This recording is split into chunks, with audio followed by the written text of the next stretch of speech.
যেতে দিবি না আমায়? যেতে দিবি না? তোমরা এখনো বুঝতে পারছো না আমি কে? আমি হলাম baby. Hello guys, welcome to my blog. তো এখন আমি একটা জিনিস করব। এটা হলো D10 ফেস স্ক্রাবার। এটা বডিতেও তোমরা ইউজ করতে পারো। তো এখন এটা আমি ইউজ করবো না। আমি শুনেছি নাকি এটা ঠান্ডা করে ইউজ করলে নাকি খুব ভালো হয়। এবার আমি এটা ঠান্ডা করেছি ফ্রিজে রেখে। এবার এটা আমি খুলে ইউজ করবো। এটা আমি পারচেস করেছিলাম নাইকা থেকে। তোমাদের লিংক লাগলে কমেন্ট করবে, আমি তোমাদের ডিএম এর লিংকটা সেন্ড করে দেবো। তো এখন দেখো এটা ইউজ করছি। এবার এটাকে ভালোভাবে স্ক্রাব করতে হবে। ভালো মানে ভালোভাবে।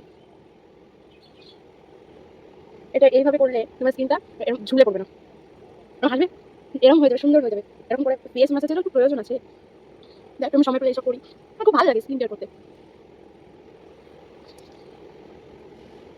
খেয়ে না নি। তোমাদেরকে আমি আরো একটা টিপস দিই।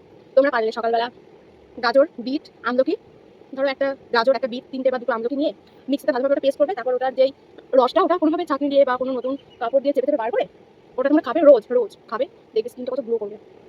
কেউ শুনে দিল না তো আমার জ্ঞান। যেতে দিবি না আমায়? যেতে দিবি না আমায়? যেতে দিবি না? তো গাইস এটা ভালোভাবে স্ক্রাব করতে হবে। এটাকে এভাবে সব জায়গায় তুমি ইউজ করতে পারবে, হাতে পায়ে, এরকম করে।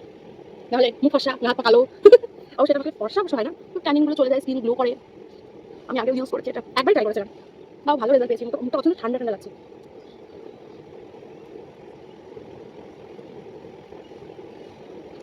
আমি মুখটা ওয়াশ করে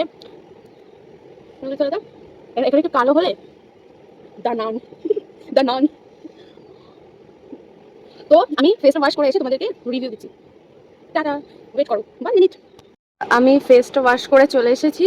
সি দা গ্লো গাইস, এখানে একটা পিম্পল।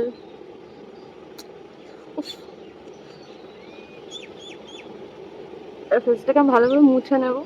এরকম ডলাডলি করবে না, ফেস সবসময় সুন্দরভাবে যত্ন সহকারে এভাবে এভাবে করে মুছে নেবে।